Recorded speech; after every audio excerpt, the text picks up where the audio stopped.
Oh, all right, and we're live. This is the JD podcast. That's D. This is Jake, and we're going to talk about some stuff this week, as we always do.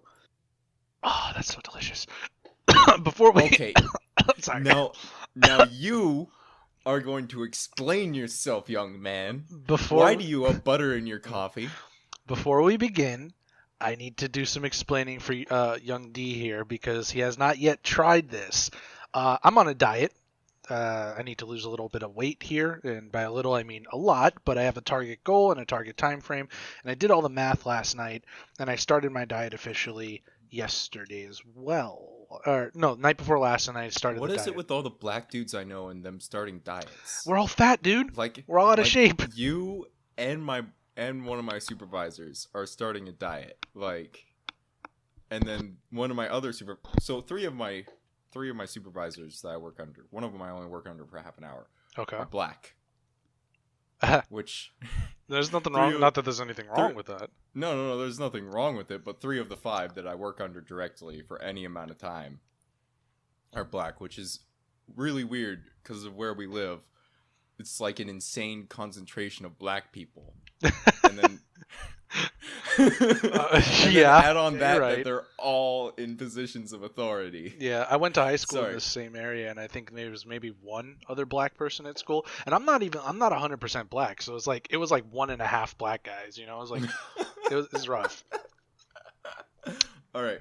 But anyway, Anyways, let me you're explain. fat. I'm fat. I'm trying to be a little less fat. I'm not that fat, but I want to be a little less fat, and I want to do it with as quickly as safely possible. So I'm on a keto diet. If you don't know, keto is just low carb, high protein, really high fat intake. The idea being that your body produces ketone bodies to digest the fats that you're intaking, and then you limit the amount of calories you intake, period, so that it has to supplement the rest of that fat burning with fat on your body. It's well documented at this point. Some of you might know it as like the Atkins diet, which is sort of like a modified ketogenic diet that allows you some carbohydrate and other stuff. But essentially, I'm on a very, very restricted carbohydrate. I don't think I've had bread for the last few days of any kind. I haven't had any veggies or anything like that. If it gets to the point where I'm not getting my vitamins, I'll be taking like vitamin supplements and stuff like that.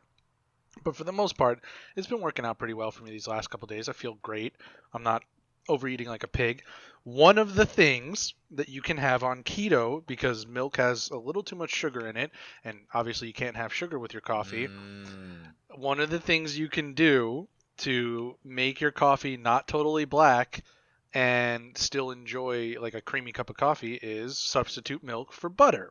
It's called butter coffee, and it's not nearly as disgusting as it sounds. I promise. I tried it this morning just to make sure it was some cheap butter, and it was really good. So I went out and bought some nice organic grass-fed butter, and I bought some coconut oil, which the recipes recommend you mix in there, and I just started drinking it again, and it's fucking fantastic. I wish I had started drinking it years ago. It actually tastes really, really good.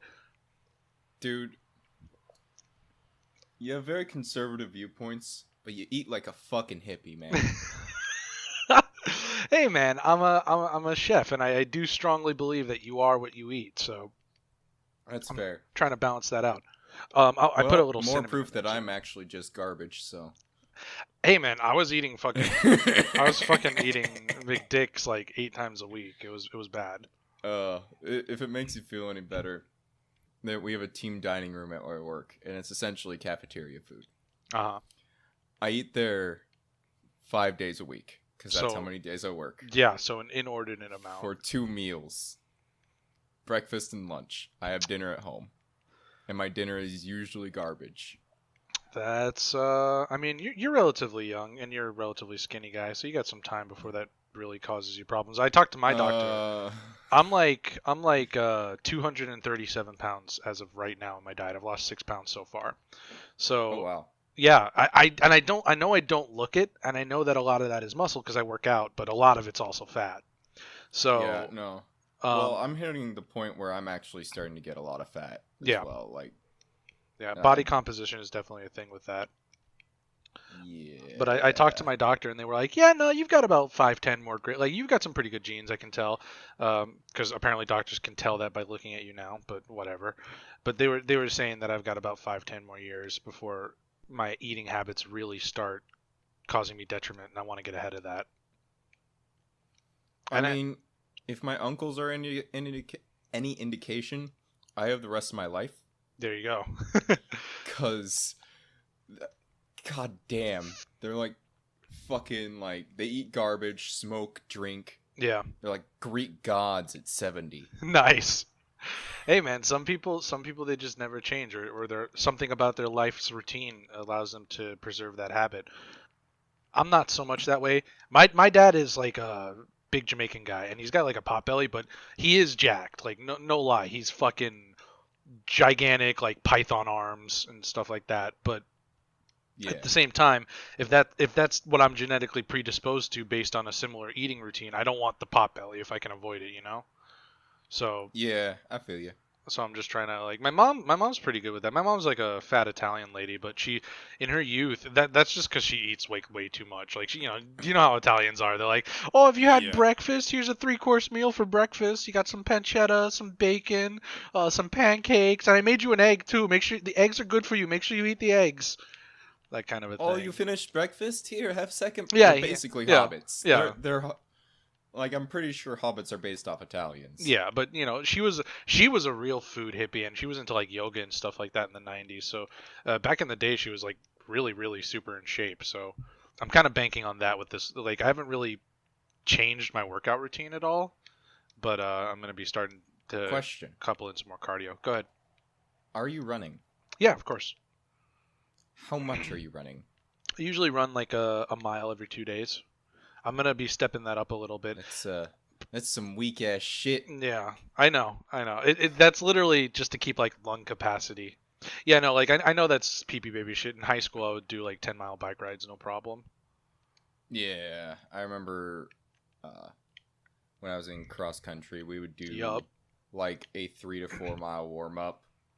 Depending on Yeah. what we were doing that day.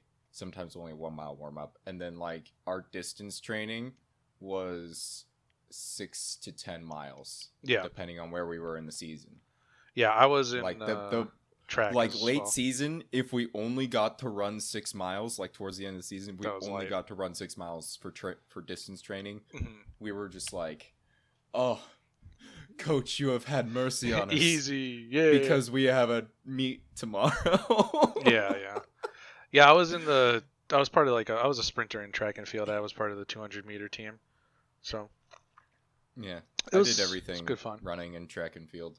I did running and I did the long jump. I was really good at the long jump. I was terrible at the long jump. I can't jump. Like, I know it's a stereotype, but white boy can't jump. Yeah. There you go. Yeah, but anyway, long story short, butter in your coffee. Try it. So I've been doing 1 cup of hot coffee out of a French press, dash of cinnamon, 1 tablespoon butter, preferably grass-fed, unsalted, because you don't want salty coffee, and 1 tablespoon of coconut oil. It's only like 200 calories, and it's really creamy. Yeah, no, now that you like put it out there though, it does sound like objectively, It's not bad. as someone who cooks, I know that would be good. Yeah, exactly. Like the idea the of it idea- is still I have to wonder what sick motherfucker thought of that, right? Like who was like, I know there's this brand called like Bulletproof Coffee that claims a lot of credit for it, but Yeah. I haven't ordered their beans or anything, and I'm just using like regular shitty store-bought grounds.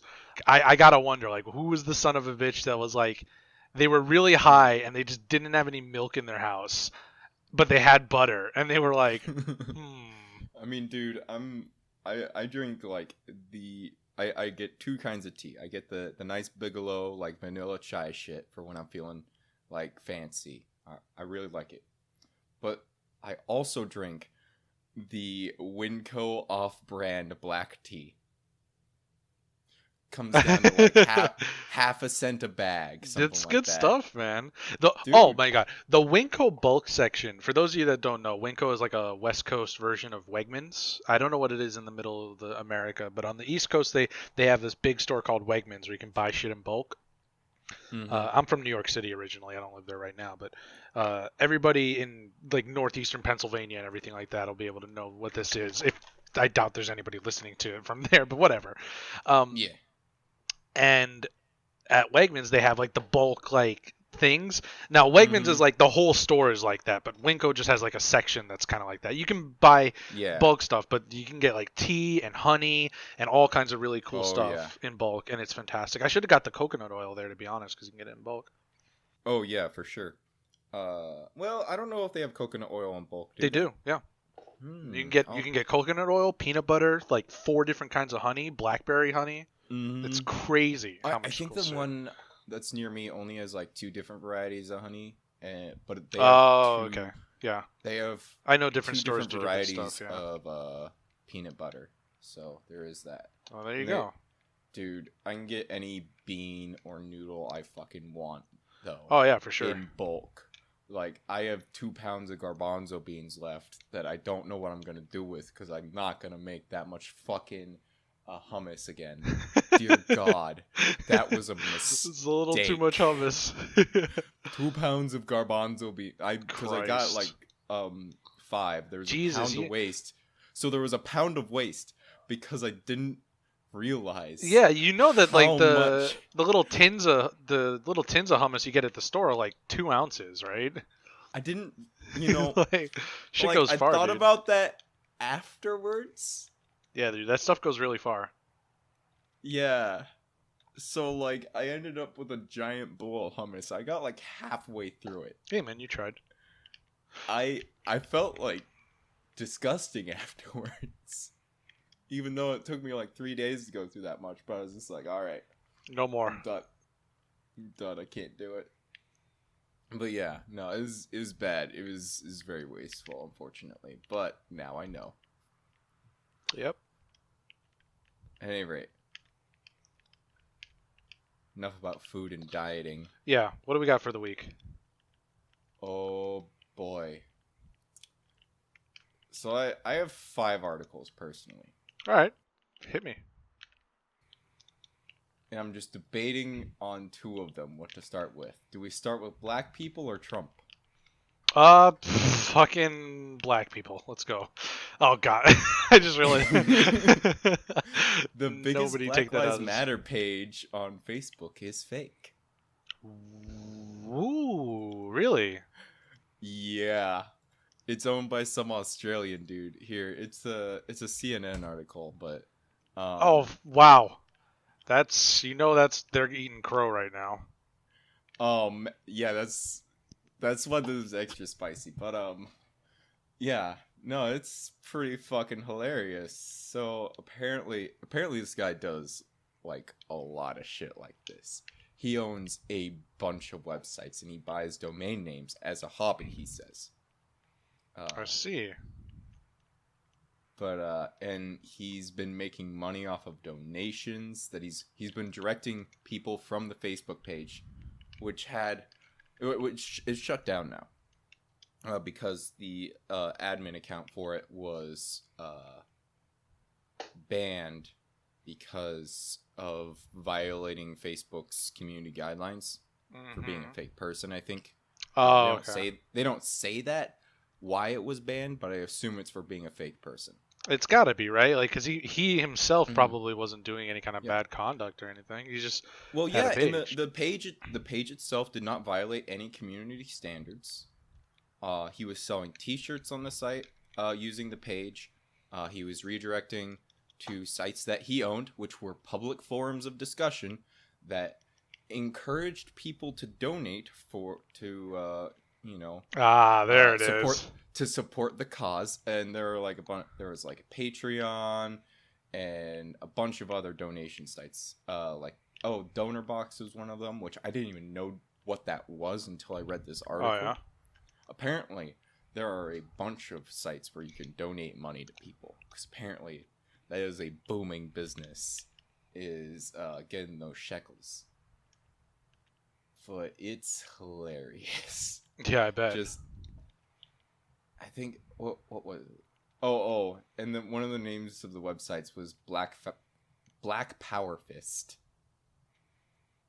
Okay. I can't make this shit up. This is just funny to me. I just find this hilarious because What a weird thing to do. Yeah. what a fucking insanely smart thing to do. Yeah. You kidding me? This is fucking genius. That's like that guy. I always call back to this when it comes to the internet stories. It's like when it comes to like smart things to do on the internet. It's like this guy way back in the day he had the $1 million webpage, right? And it was a page with a page with 1 million pixels, and you could spend $1 per pixel for advertisement, and it like the fucking page is there, man. Is it still there? Yeah. I think it has like a bidding system now or something where like you can outbid for space or something, so the ads change. I'd have to like look at it, see what the status on that is. I remember that came up. My dad was like, "Why don't you do something like this?" I was like, "No, that's a one-time thing." Like, dude, Dad, really, just yeah, that's. I'm a kid. I like to read and play video games. Leave me alone. Yeah, right. Well, like the thing is, like that's a one-time idea too. Like that's not something that once it's been done you can replicate because it's the novelty of it that makes it so good. Exactly. I assumed that website had come down because the guy was doing it to fund his college or something. But why would you go to college after you make that website? Yeah. Well, why would you even bother? Like taking it down, just monetize it, dude. Exactly. That's old, young, innocent me, but yeah, that's an old story on the internet too. That's definitely like way more than 10 years old. Way more, because like 10 years ago I was still. I was a wee lad. Dude, fuck, I'm trying to think. Jeez, like 7 years ago, I was like. Getting out of high school. 7-8 years ago, I was just getting out of high school. So, and I think that happened like I was 8th grade, 9th grade. So yeah, I would have been a senior. I'm 26 now, so 10 years ago I would have been 16. Jesus God Christ, damn. I'm young. I always feel a lot older than I am. I think. I think that's a common thread with our generation. Well, something to note is that you have. When it comes to millennials, you have a couple different groups of people, right? You have the people who went through college and whatnot and sort of got an extended childhood, and maybe they're even still living in their parents' house. So you have that group. Or people who just never left their parents' house at all. And it doesn't matter whether or not they went to college or not. And they've sort of been getting an extended childhood. Right. So you have a lot of people like that, and that's a lot of the active voices on the internet. That's a good point. And then you have people who man the fuck up and grew up, and like went into a trade or something, or went to college and got a fucking job, or just went out into the workforce and got a fucking job. Yep. And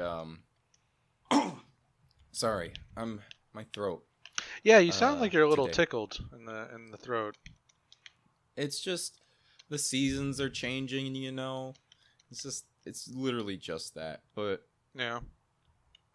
At any rate, yeah. So you have those kind of like two groups of people: the people who got an extended childhood, and the people who like, oh, I have to make money to live.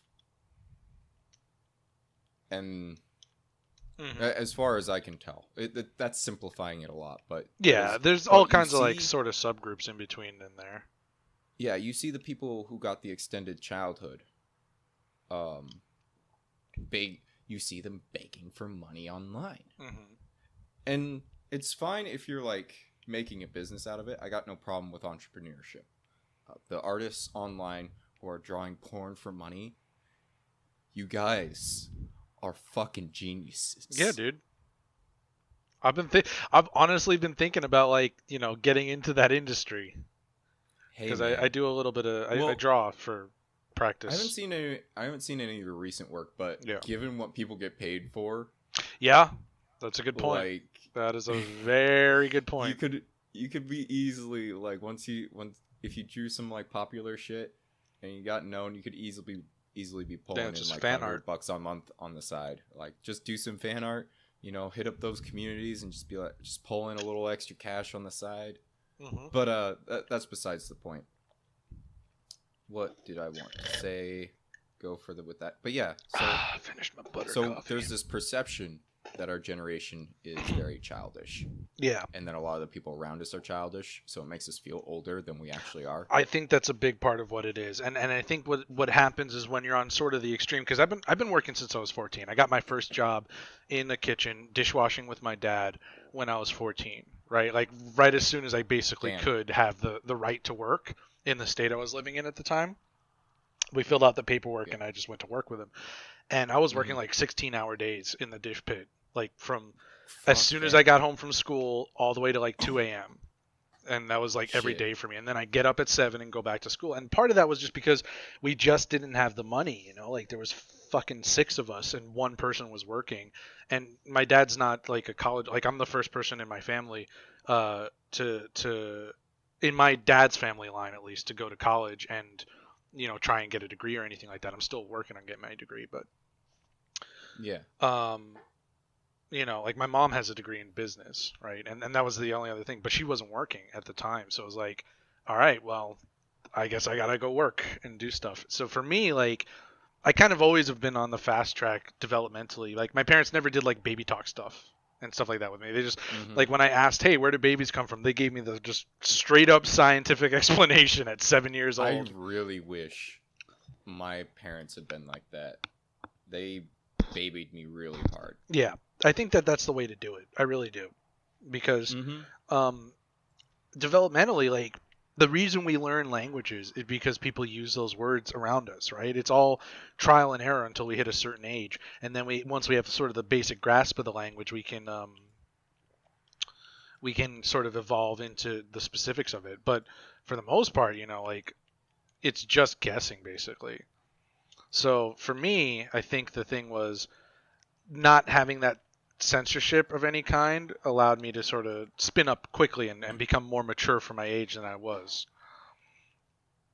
Because you know, like a lot of Yeah, people for talk about sure. that. Like maturity is not a function of how old you are; it's a function of how much like exposure like how much you've It been really exposed to, is. and what you choose to do with that exposure. Because there's plenty of people where it's like, you know, they're in their 40s and 50s and they don't have their life together. They don't have, and then it's not like they don't have any excuse. Like there's no Mm-hmm. excuse for them to not have their life in order at that stage. They weren't disadvantaged. They're not disabled. They're just like a regular American, right? And they've had all the same opportunities everyone else has, and they just Exactly. aren't together.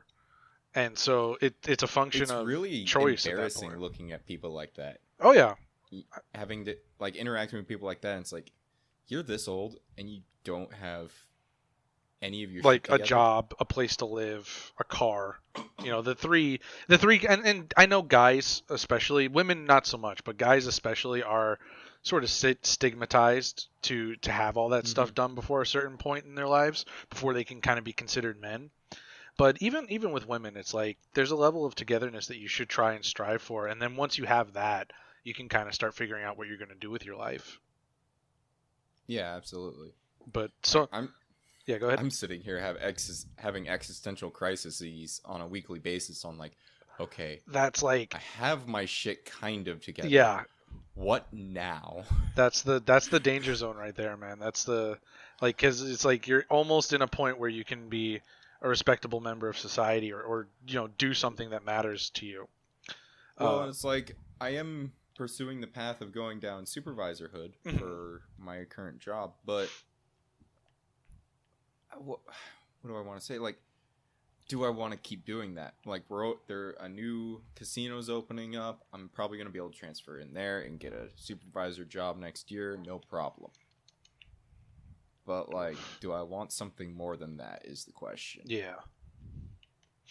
I don't know that the answer is yes. I think I might be okay with that. But I don't know. But yeah. Guy scammed a bunch of black people and white people with white guilt. Well done. Good for him. dude. Hey man, if he This didn't hurt just anybody, some didn't kill fucking- anybody, I am all for a good scam. Yeah, no, it's great scam. Apparently, he just does this in his spare time. Oh, and where's the quote? Where's the quote? Let me find it. It's Of towards course, the he's bottom. Australian. Uh, Bunch of He cunts. declined multiple opportunities to clarify his role. What is the point in speaking to you, given that you are going to run your story either way? He wrote in one message to CNN. Mm-mm. This Mm-mm. dude, Bodied, know what up. free of charge. Oh man.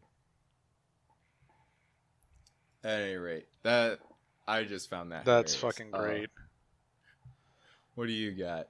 Anything? What else you got? I want to kind of save the Oh, okay. because I pretty much have the butter story okay. now, and then which we talked about, and then a couple of things with comics, and then I don't know, video games Okay. probably, or anime actually. We'll talk about Minklebox. Oh, and I'll have fun with yeah. that. But go ahead and give me another news story because I know you got a few. Well, here we go. We got an article from the Washington Post. Ooh. It is titled "A Bomb on Trump's Front Porch. FBI's Cohen raids hit home for the president." So basically, Mueller's if I could, fucking talk Speak. for a minute, Yeah. give me a moment. Take your time, gather your I mom. need We're okay. we're a long format Cohen. podcast. So Cohen, the Trump's lawyer, right? Yeah. They got a search warrant for all of his records. Nice. Cool. All of his records. Like anything that has to do with anything with Trump. So if he's got any dirt buried with That's Cohen, a problem. Yeah. he's fucked. Yep. Completely fucked. Which I am and I'm That's not a fan of. Well, see, that's a very strong late game move kind of thing. That the kind of legally speaking, that's the kind of thing that leads me to believe that the investigation is nearing a conclusion of some kind, because whether or not they have evidence significant enough to indict Trump on any kind of charge or indict anyone else in his administration on any kind of charge is sort of what the goal of this whole investigation has been, right? Mm-hmm. So Yeah. a power play like that can mean one of a couple of things. It could either mean that they have something and they need a smoking gun and they're trying to kind of close the case on that by subpoenaing this guy with a warrant, or they've got nothing and they're trying to find a smoking gun within a big ass pile of Trump's dealings with this one lawyer, Obviously Trump, he doesn't have just one lawyer. He's got a whole team of lawyers. He's a fucking billionaire. And those Well, lawyers specialize in different things. But this guy's the guy is though. the guy on his personal retainer, which means that pretty much the way how it works when you have a lot of wealth is pretty much anybody who he's going to talk to for different dealings, real estate, business, criminal pursuits, civil suits, they're going to go through this guy first. So his hand has, his eyes have probably been in front of a lot of private and sensitive documents for Trump's personal life as well as his business life. And that's sort of where the danger lies for Trump. Because if he isn't, obviously he's not the most morally upstanding guy in the world. No one is arguing that. No. But the question then becomes, is he just not morally upstanding, or did he also act in a criminal fashion? If he's a criminal on top of being morally reprehensible, then we have a problem. then they've got a case and they've got something that they can at least force him to get into a courthouse for. And once they force him into the courthouse, then all kinds of other dirty laundry can come out. You've got to subpoena witnesses. You've got to find, you've got to cite precedent. You've got to fucking develop a timeline. You've got to do all these kinds of things that I'm sure at this point, if Trump is guilty of any kind of collusion with Russia, it absolutely doesn't want to happen. Absolutely. He absolutely doesn't want it to happen because he's been fighting it for this entire time. If he had no problem with none of this, he would have just walked into a courthouse and would have been like, all right, here's all my shit. Yeah. And part of obviously this is not our place to say, since we're not lawyers, TM. We're just some guys talking on the internet. But, there is that sort of precedent of, if you've got nothing to hide, why you hiding? If you really don't have anything at all that you don't want to see the light of day, why are you pushing so hard against an FBI investigation? Just submit to the investigation, testify, answer their questions, and then go about your day. And then if they have something else to talk to you about, play ball with them until there's nothing left. My supposition is that right now there is no evidence to definitively condemn Donald Trump as having willfully engaged in collusion with Russia. He's not a traitor. He's not an enemy of the state. He's not, as far as we know, guilty of any capital crimes. That being said, there is almost definitely something that he can't afford to have come out, whether it was like an accidental death or some kind of suit or an illegitimate child or something. There's something there in his life that he does not want to see the light of day, and he's fighting because the way how it works is when they subpoena him, they're going to pull everything. They're not just going to pull anything that has to do with Russia. They're going to pull everything, pour through that. It'll become public information because it was part of a court case, and then they'll just leave it to the masses. And obviously, he's the president. It's not like me getting a DUI and that goes into public records. Like I don't have a DUI, going but to see it. But like hypothetically, if I had gotten a DUI in my life, which I don't drive drunk, don't drink and drive, kids. You don't really drink much at all. Yeah, I don't exactly. I barely drink. So, but like somebody digging me down in a background check is going to find that, but no one else is going to go looking for that. You know what I'm saying? The second you hear, oh, Donald Trump's going into a courthouse, you're going to be clawing tooth and nail to read the transcripts. You're going to be demanding they get released into public records as soon as possible. You'll fill out a fucking Freedom of Information Act the day it becomes available if it's classified. You know what I'm saying? So, because that's a giant scoop for any journalist who's trying to entertain themselves with that or trying to publish a story on that. Yeah, absolutely. The thing that worries me about this personally, I'm not worried about Trump's dirty laundry being aired. Whatever. He's president. He got elected president. Whatever. As long as he didn't do anything criminal, I don't care. Here's what I care about. I care about him potentially getting impeached. And the reason why I care about him getting impeached is because of the person who's vice president. Oh, Mike? I really you don't want like Mike. President Pence? I don't like Mike. I don't like Mr. Pence at all. You don't like the shocker?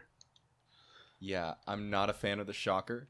So someone who is willing to commit human rights violations because of the way someone is born, should not be in public office. Yeah, definitely shouldn't be holding the highest office in the land. Yeah. Agreed. Oh, okay. Yeah. So he's just that's really like, I'm like, oh, okay, Trump's dirty laundry looks like it's gonna be aired now. Oh, okay, cool. Oh, I really hope he doesn't get impeached over this. Which is well, and I find it extremely alarming and short-sighted when what is supposed to be my party, the Democrats, say they want to impeach him. I'm like, no, you don't. You really don't. At least you don't want him to go all the way through. You don't want him to go all the way away, yeah. Yeah, you maybe you want to impeach him, but you don't want to remove and from office. They're trying to hamstring him. Really, that's the trick. They want to take as much power away from him as possible while leaving him in office. They want to force him into being a lame duck. Is essentially the goal. And they were screaming and crying about it when they were trying to do it to Obama. Yeah, exactly. And it's the same strategy the Republicans did to Obama. And the thing we've seen now is that that's generally what's not what's going to happen. Unless you actually sap the will from the guy, he's not really going to become a lame duck, in the way that we would want him to be.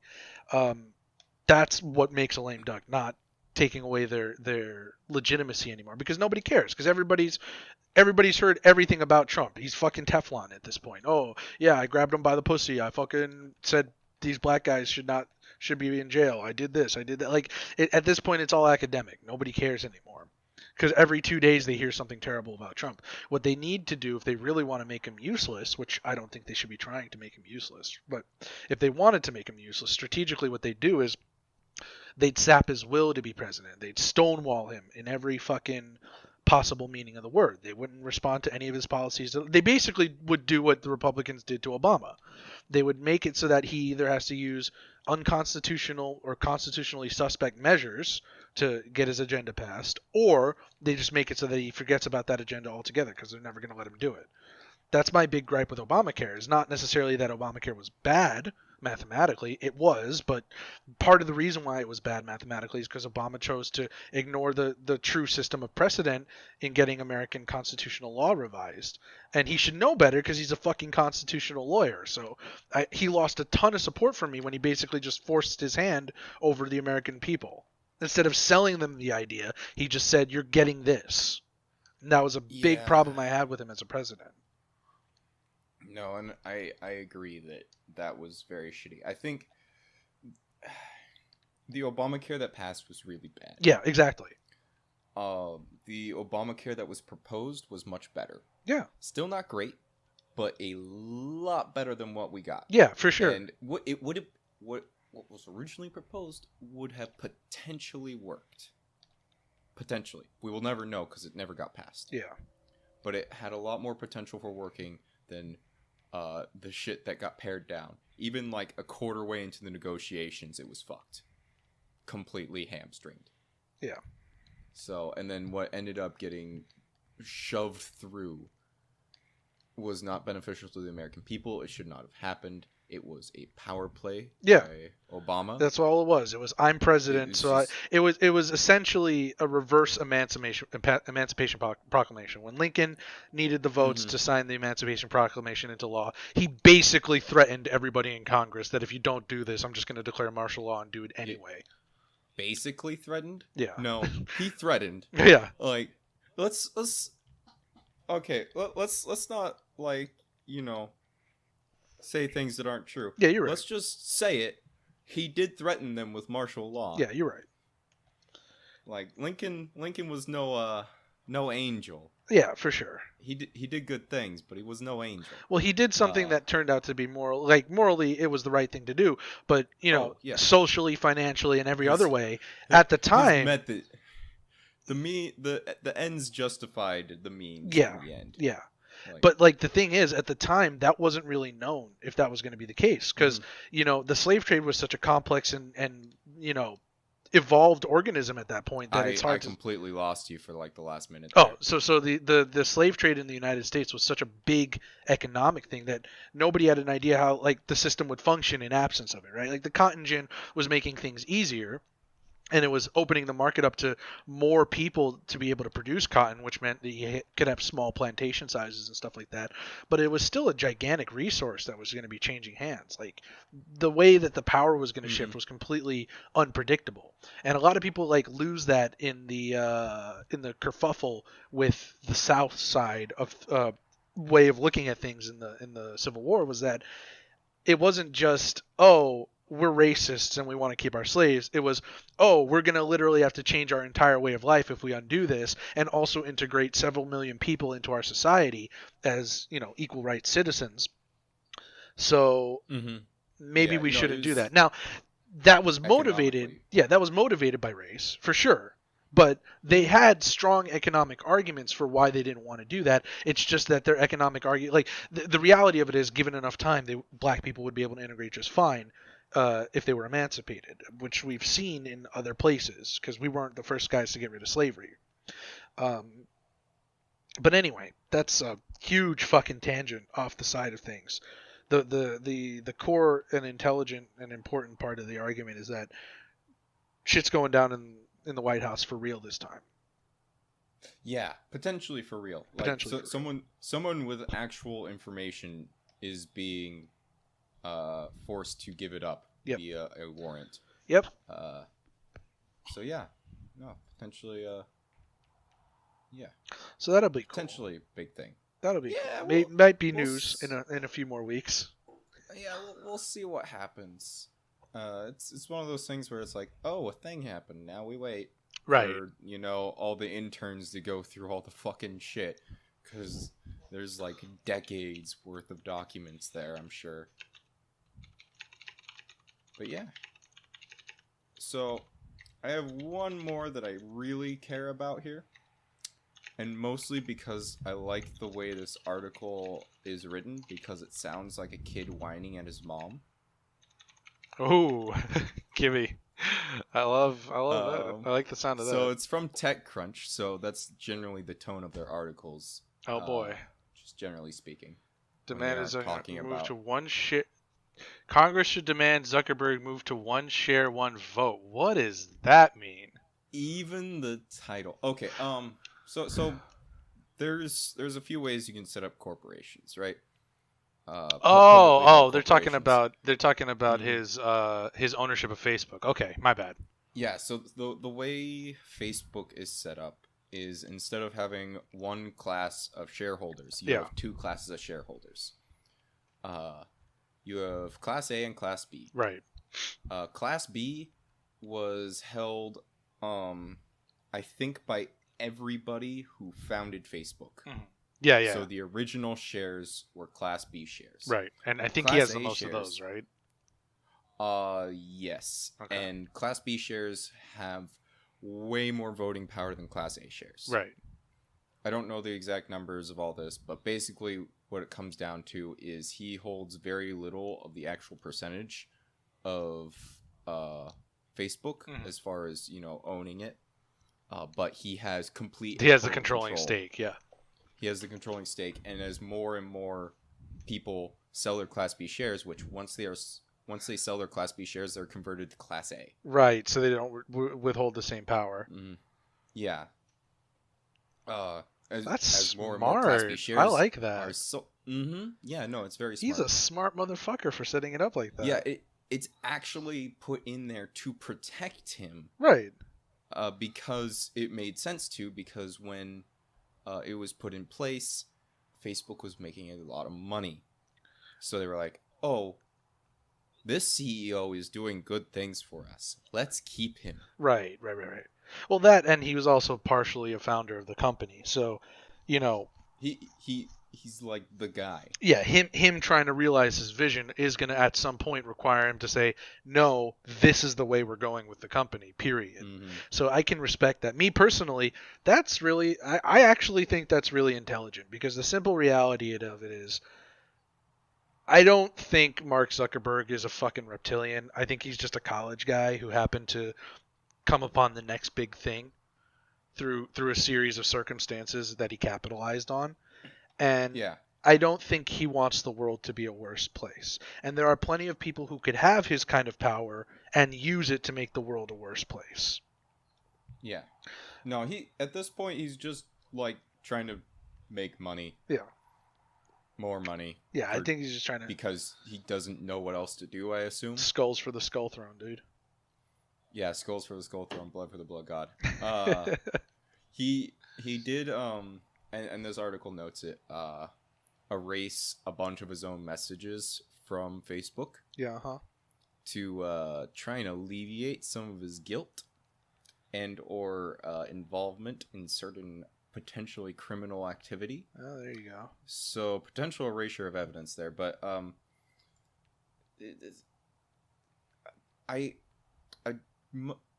I understand why this article is going after the dual class share structure that Facebook has. Facebook's been doing some naughty things. Some people have been doing naughty things using Facebook. Being said, I don't think Congress should get involved with splitting up the Facebook's company. Yeah. share structure. Yeah. It is not their place. If it's anyone's place, it is the enforcer of our laws, the President of the United States' place. Now, that being said, I don't want him to be involved with it either, because it is a private fucking business. in theory, it would go to the Supreme Court, right? Like if it was if for whatever reason the shareholders decided to sue Zucky, the Zuck as I like to call him, for his controlling stake, or saying that he's no longer fit to lead the company. At the end of the day, that's going to go to a Supreme Court, and they're going to decide what happens. That would go to a Supreme Court, So- yes, and they would make the decision. The president would enforce it. Exactly. Or, Yeah, exactly. Well, yeah, like it would have to at some point. So a company that big, it's going to pass the president's desk. It's in some fashion. But the point I was going to get at there real quick was this.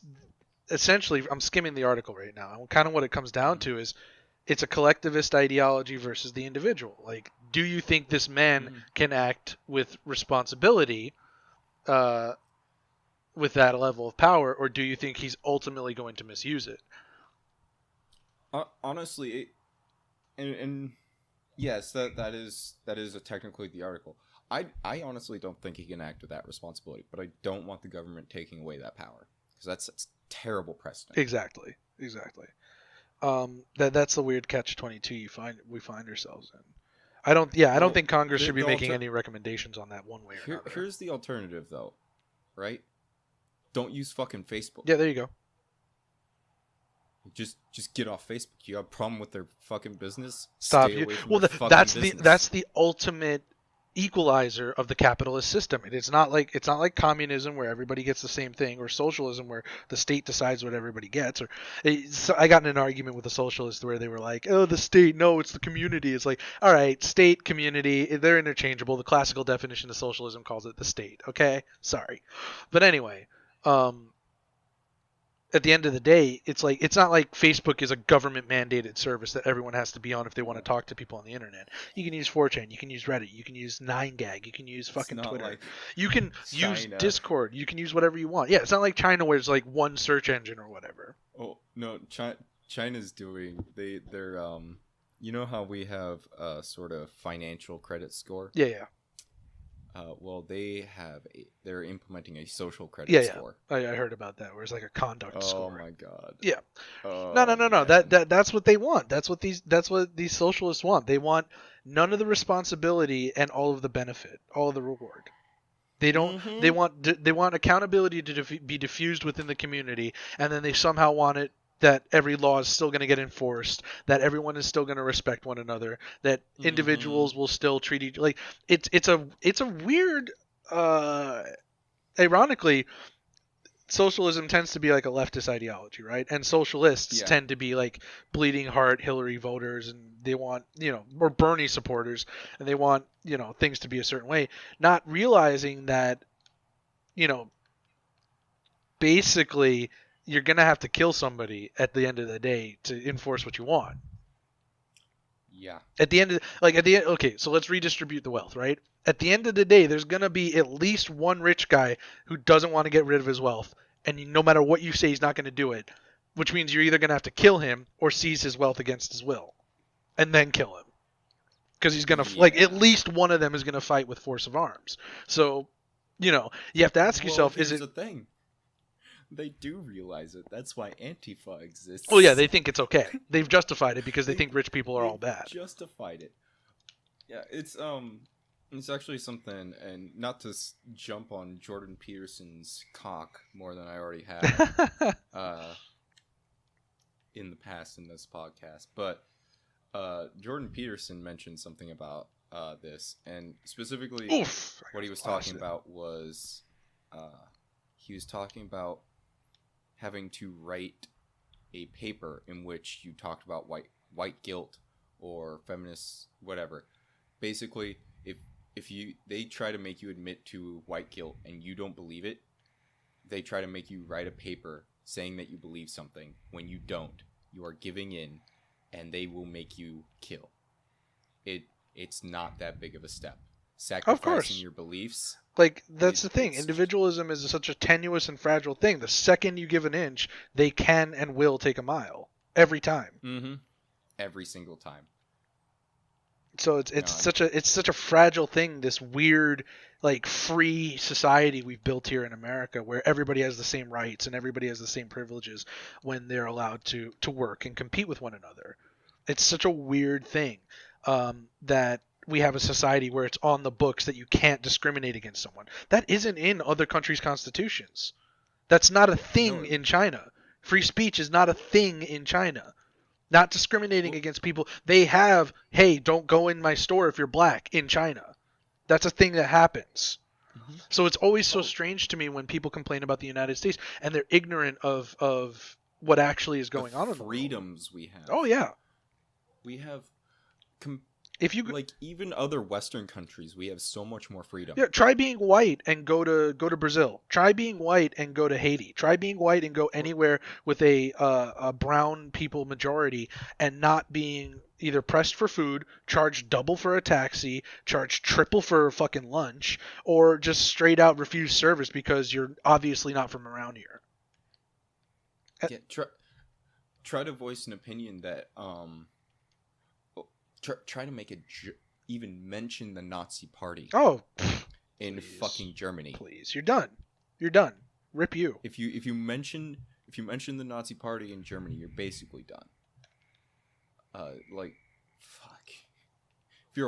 If you're like anybody who isn't Japanese and you try to live in Japan, like, you are going to meet roadblock after roadblock after roadblock. Yeah. Like, they love people visiting. They don't want you to stay. They don't want you to stay. They don't want you to stay. And that's the thing. Nope. Japan is a capitalist society, but they're an ethno state basically. Oh, they really are. Yeah. It's quite interesting because a lot of people romanticize it, but they don't realize that the percentage of people who aren't Japanese over there is astonishingly low, like in the single digit percents. It's like 3%, I think. And a large it's and of somewhere and around of there. those, most of the people that live there are people that live there as like ESL teachers or businessmen. Mm-hmm.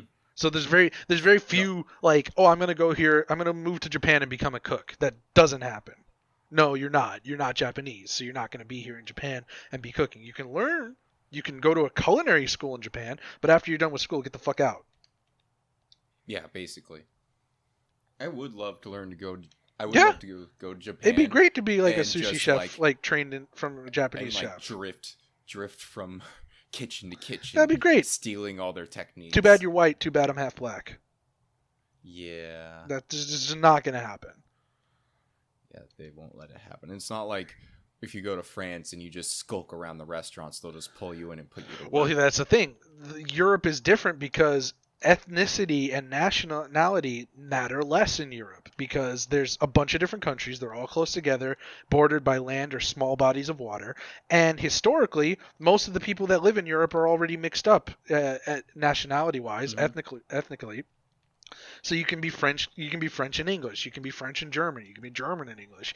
You can be Italian and pretty much anything because Italians will fuck anything that moves.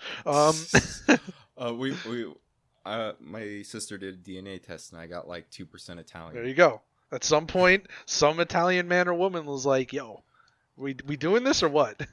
Because that's how they get down. Yo. Pretty much. But yeah. That's just So what it I is. found, in general, like bringing it back a little bit. Yeah, go ahead. A lot of it. That whole Zuckerberg thing. Let him keep his fucking company. Yeah. Just don't use his fucking service if you don't like it. Exactly. Stop whining. Exactly.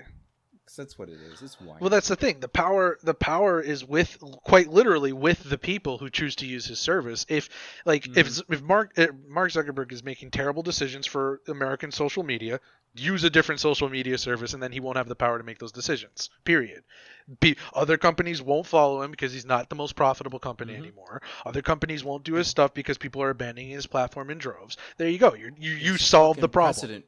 You solved the problem. Precedent for this too, though. Look at where MySpace is now. Yeah. They rejected that form. There's companies, the majority of businesses that come into America fail. The majority of people that come to America to compete fail, and they end up doing something else. And the reality of it is, that is the mechanism by which we get the best products and services. That's the mechanism by which we improve our society, is competition in the United States. Now, you can argue that maybe the competition is unfair, and I would probably agree with you in certain ways, that it is unfair for certain groups of people because of historical disadvantages, which no longer exist but still affect people to this day. But that doesn't change the fact that if I don't buy that donut because I don't like that donut shop and I go across the street to the other donut shop, that first donut shop did not get my dollar. And if everybody agrees with me, and if it really is a terrible donut shop, they will fail. And that's true across the board. That's true in technology. Think about all the tech companies that cropped up around the same time as Microsoft that don't exist Here's anymore. the thing, though. It's not entirely true, though, Jim. I did it fucking again. It's fine. Screwing up today all over. Don't worry about it, fam. All right, 54 minutes. All right. At any rate, it's not entirely true. Try having the money to. Let's say you have the money to start a nuclear reactor. Okay. Try starting a nuclear reactor in the United States. See what happens. Well, You ain't gonna be able to build it. that is more of a result of the No, there's momentum. actual like That's the momentum of no, capitalism problem. That's the idea here that companies there get too are big to fail. laws and Or regulations in yeah, place to keep you from doing it yeah, in any sort of economical or profitable manner. yeah.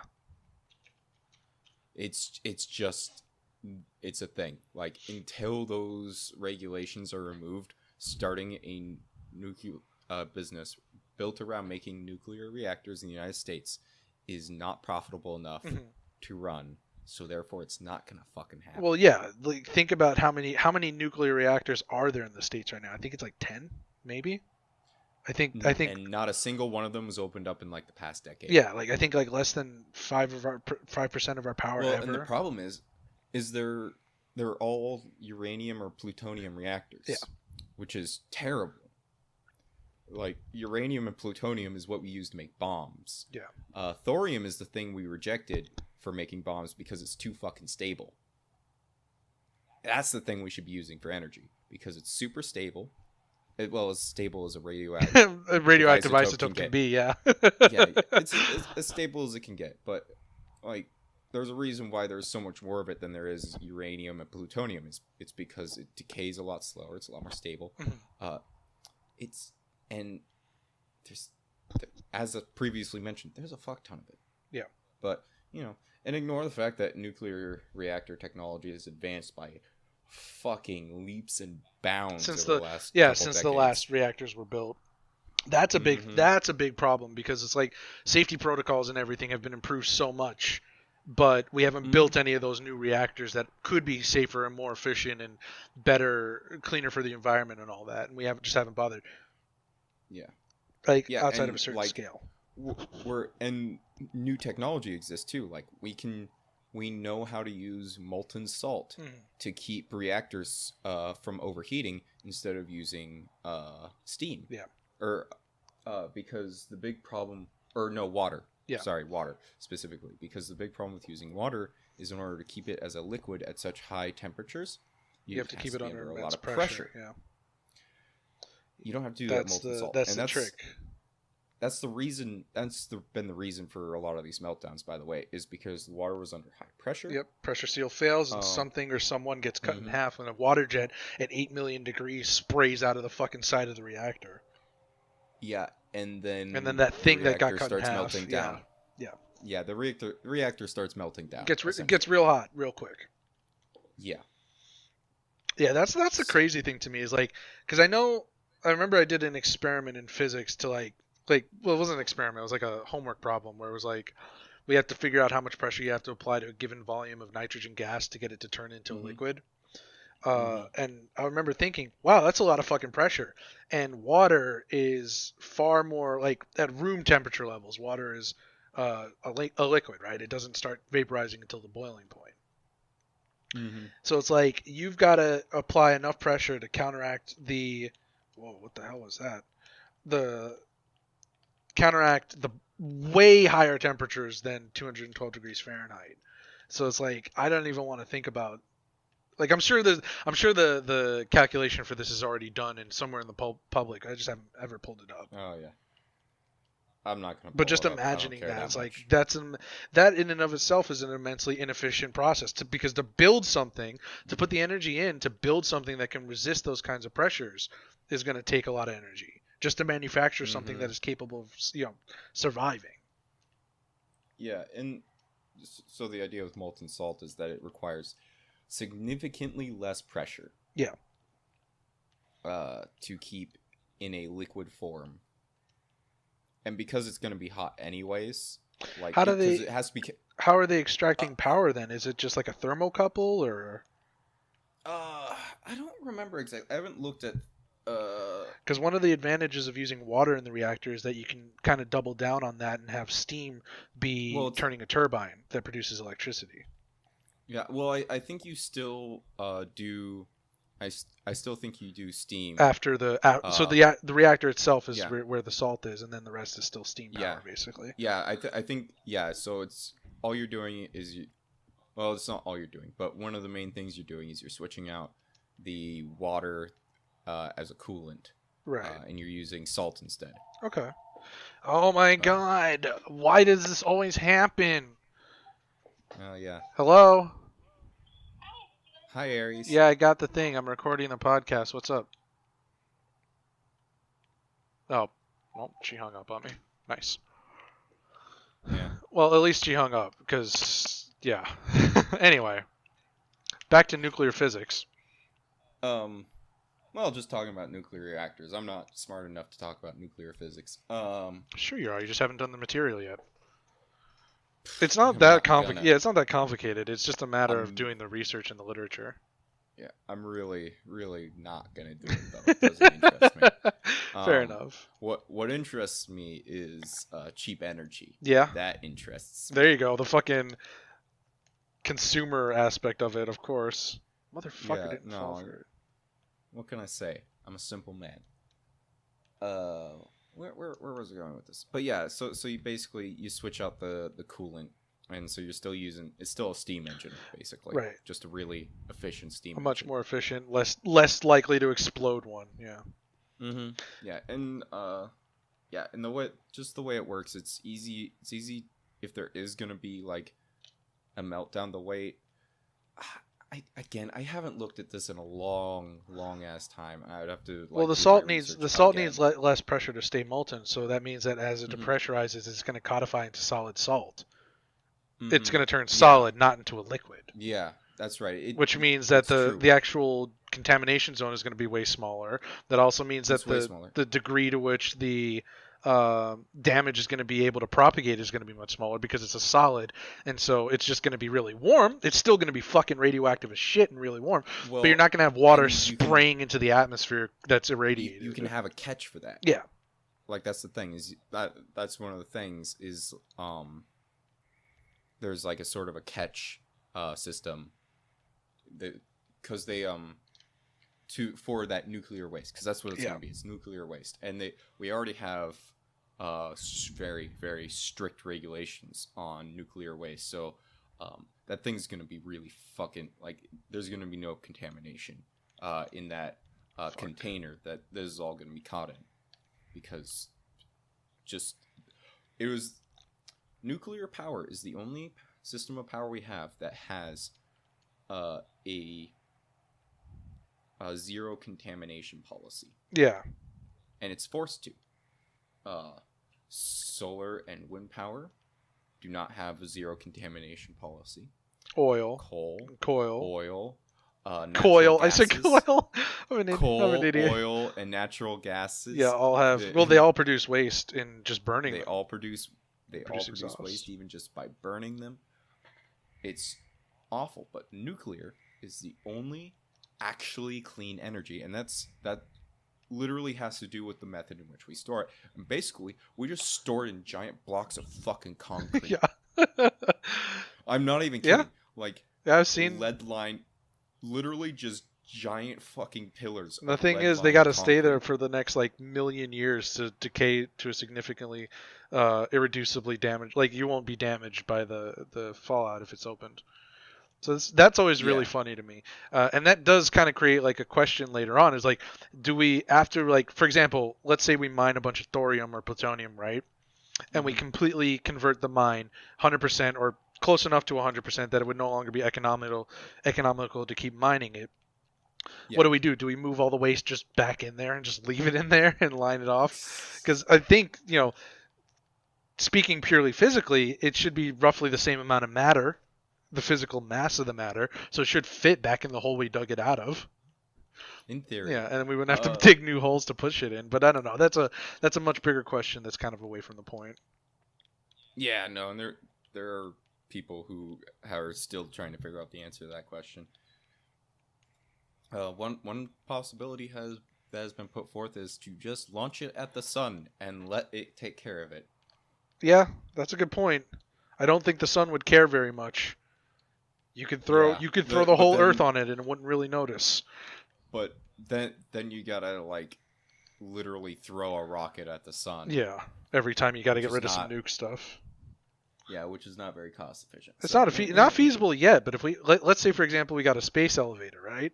And What do you then mean not feasible? It's totally feasible. We can totally do it. The problem is it's not very cost efficient. yeah. So like, we build a space elevator and then we throw all our nuclear waste in it and then we slingshot the nuclear waste using the Earth's rotation at the sun. Like, what could go wrong? Elon Musk, get your what shit what, together. what could possibly go build a wrong with fucking that? space elevator? Such immense forces at play. Uh, God, could you imagine the fucking containers open and we just spray radiation all over the atmosphere? Ugh. that would be awful. Yeah. And also mildly hilarious. Yeah, kickstart the next but- evolutionary push, right? Oh my god. Yeah, that'd be crazy. Uh, Anyway, I think I just came up with an I- idea for like a new whatchamacallit. I think I just came up with an idea with a new sci-fi novel just there. Yeah, there we go. Yeah. New form of post-apocalypse. Anyway, I'm pretty much tapped out. The only thing I got left is the Russian woman who was embalmed alive, and oh, Did she look. die? Yeah, Oh, bummer. That would have been cool as shit if Yeah. she lived. nah, but she was. So instead of a saline solution, she was accidentally given a what's it called? A Fedieva formulin. I don't know. It's a solution that contains formaldehyde, Yeah. which is used to preserve dead bodies. So, Oh, okay. So it was just a medical mistake. They didn't just like get her on a slab and then realize. no, it was a medical mistake. Okay. It happened in Russia. Very tragic. Like literally very tragic. She was literally embalmed alive, poisoned. Essentially, she's poisoned. That It's- sucks. Yeah, it sucks, but I mean, there's not much to talk about other than, oh, look, they made a mistake. Yeah. I always get and afraid of the that only- kind of shit, like waking up in a coffin kind of Mhm. thing. Yeah, Be awful. no, They make it that would be. they awful. make it look so easy in those like movies and television shows when you see people get buried alive. Like they make it look so easy to just punch your way out. It's not easy. No. Theoretically, you no, can it's do not. it. I think MythBusters did an episode on it, but it's like the amount Yeah, of they times did. you'd have to punch and the amount like you would most likely run out of air long before you did it. Yeah, absolutely. The only other thing I got is the congressional congressional what is the whole name for it? Congressional Budget Office. There we go. They did some projections for the next decade for the economy and the deficit and whatnot. How's that going? And basically, what people were saying about the GOP tax cut was, previous to this, was that, oh, it's really great in the short term, but in the long term, it kind of sucks, don't it? Yeah. And so this confirmed that it's really great until 2020, and then after 2020, it really, really sucks. Yep. So, nothing new. But everything's a lot everything's of- terrible. yeah, but a lot of Democrats shouting like, "Look, we were right," and it's like, yes, you were right. Nobody was saying you were wrong. Mhm. It's just a matter of whether or not we agreed that this was okay. And it's not like the country's GDP isn't going to be growing, though. It's just going to be growing slower. Yeah. Like, we're going to go from 3% growth to 1.8. And we're going to average 1.9 over the next decade. Mhm. Like, the economy's still growing. Yeah. I think is what we should take from this. Like, Well, and that's assuming fair, though. that's assuming no new innovations come through and completely change the economy forever. Like, for example, the computer, right? Yeah. That's assuming. Obviously, those projections are going to take into account a commensurate level of technology to what we have now. yeah. So, we'll see what happens, but basically, and this is why they do it like every year or something. But it's just sort of like it's a weather forecast essentially for the economy, and right now it looks pretty fucking good if I'm gonna be honest. Well, that's great. Except for the deficit, sucks, but we're at 96% of the GDP, which is the highest it's been since World War II. Oof. So that's bad. Yeah. We need to cut spending, and the first place we should cut it is military, in my opinion, because that's the biggest. But my military part- industrial complex. Don't even get me started. spending $1 gazillion on 20-year-old tech. I just that's the thing that gets me is some of the shit we have, some of the hardware we still have in rotation, when it really all should just be slagged and used to build up new shit, is really frightening, you know? Because it's like, yeah, the rest of the world spends less money on shit than us, but it's not necessarily like we have a secure mechanical advantage anymore. Like, we don't necessarily. Yeah, we have the most guns and the most nukes and the most like stuff, right? By a fucking order of magnitude. But here's the thing, though. The reason why we have that much is just to sell it. Yeah, exactly. And the thing is, we already have all the stuff we would need for us, right? So the rest of the world is getting our secondhand, our hand-me-downs, basically. Yeah, and like they're getting modern military equipment at this point. Like, terrorist organizations literally have modern military equipment, and they're using it. Oh yeah, the days of using fucking AKs and rags for armor that's over. That's not a thing that happens. Like they have body armor. They have modern military aircraft and tanks. And they're not getting this. They're getting this shit secondhand from arms dealers that typically have stuff manufactured either in the United States, in Belgium, or in some Western civilized country. Or even just like shit we just left behind. Shit we forgot. We leave shit. It would cost us more money to ship it back home than it cost us to manufacture it and get it there. So there's no point in us fucking getting it back. So we just leave it. Yep. Exactly. And that to me is a gross misuse of our military system. Like, I'm not General who's ever. I'm not some 5-star fucking big swinging dick. So I can't, speak necessarily to exactly where we're at in terms of our military strength. But I do know that the gap is closing. And without some significant technological jump that is kept within the United States borders, and maybe there is something like that. Maybe the reason we spend so much money on a bunch of shit is because we have a bunch of fucking fusion weapons and stuff like that we haven't told anyone about yet. Who knows? Maybe in the event of a full-scale ground war against the United States, we'd pull some shit out that nobody knows exists yet. Could be. I wouldn't doubt it, actually. It's less likely now than it was 20 years ago, and it's becoming more and more less likely that is the case every day, because the gap between, at the same time the gap of available arms closes, the gap in just what's known period closes. Like I was just saying, we can go online and figure out how to build a nuke if we really wanted to right now. Yeah. All the calculations and the maths exist. All we would need is a way to get the materials to do it. And so that kind of stuff is true for a lot of weapon systems as well. None of it's particularly classified anymore.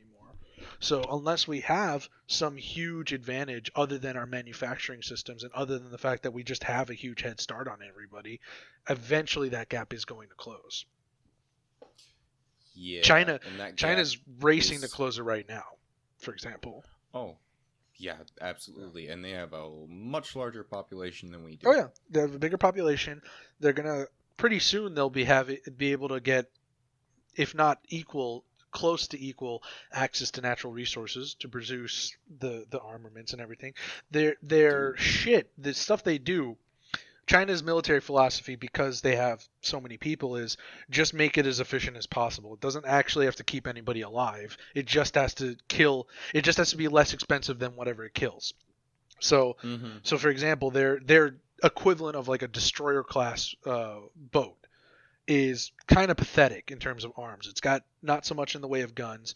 It's got not so much in the way of tonnage. It can't carry a whole lot of extra arms or troops. But what it can do is sink a destroyer class American vessel. It can sink something twice its size with 30 times as many guns.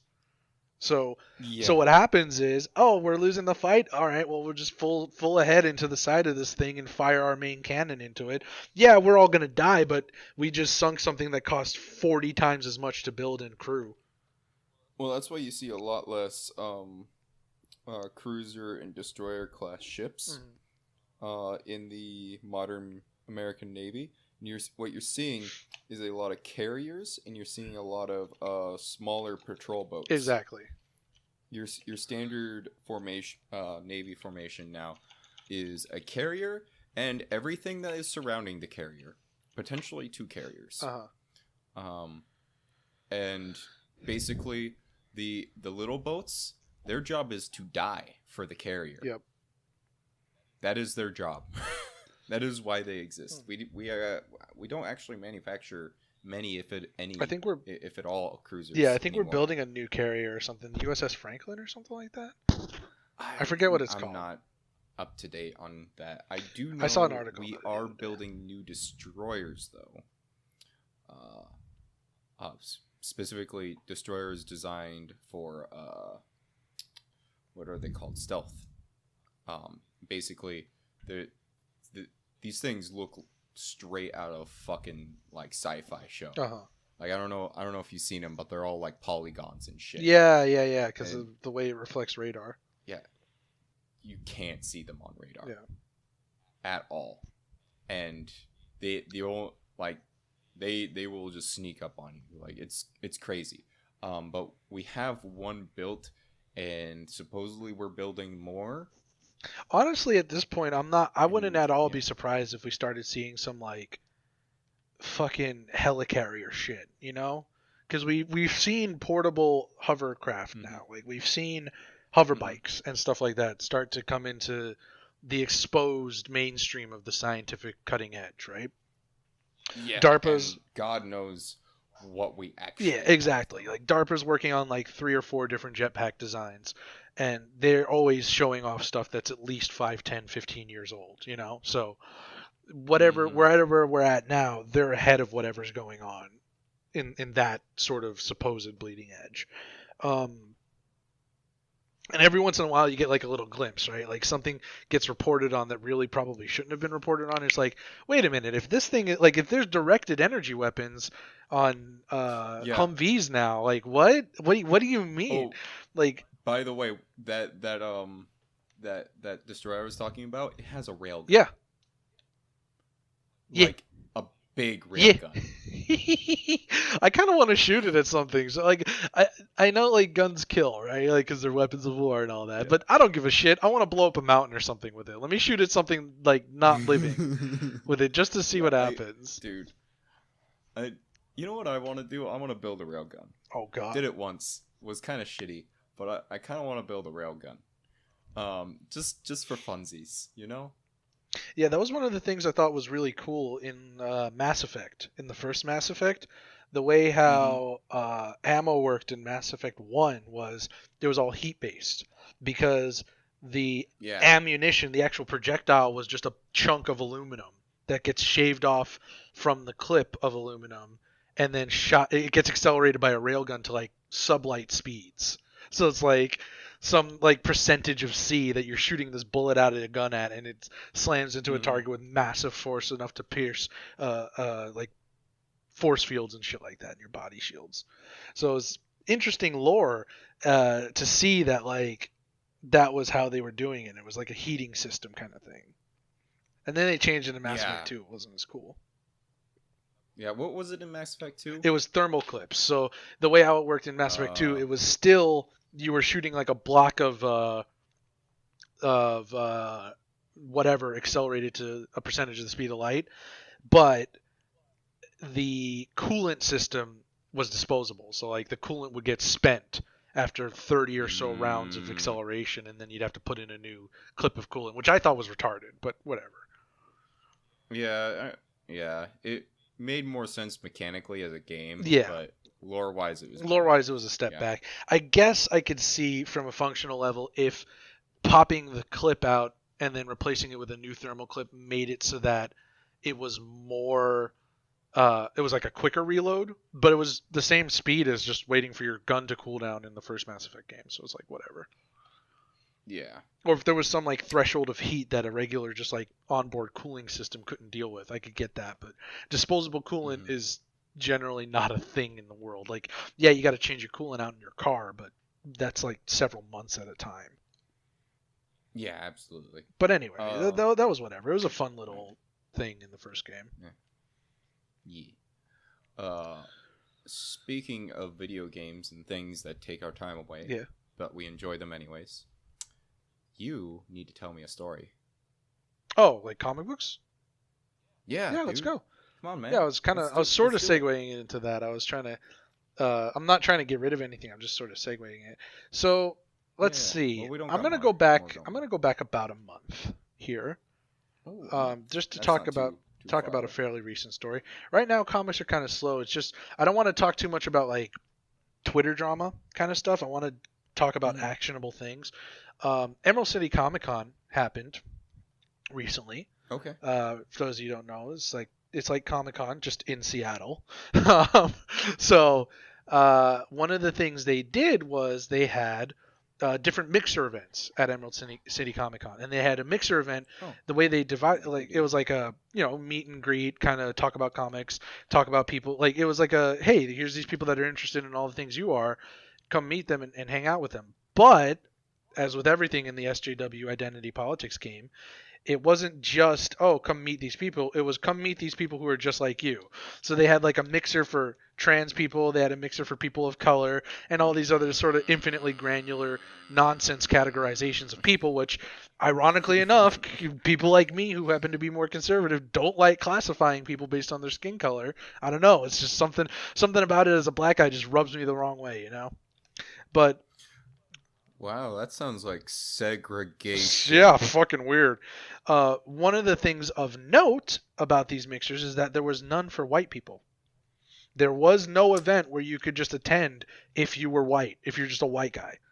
You kind of had to be, Oh, yeah, you kind of had to be that's fucking racist. one of these denominations, uh, if you wanted to. And I'll link a story on it. Are, aren't Here's the most of the article. people who read comic books white men? Aren't most of the people in the United States white people? White women technically would be the majority because there's more women than men, but it'd be But white. Yeah, white men are the vast majority of people that read comic books. D. What gave you the impression that it was anything different? Like why do you like? It's funny because comic books are pretty well representative of the demographics of their time, or at least they used to be before they started making everybody a brown person of color trans person.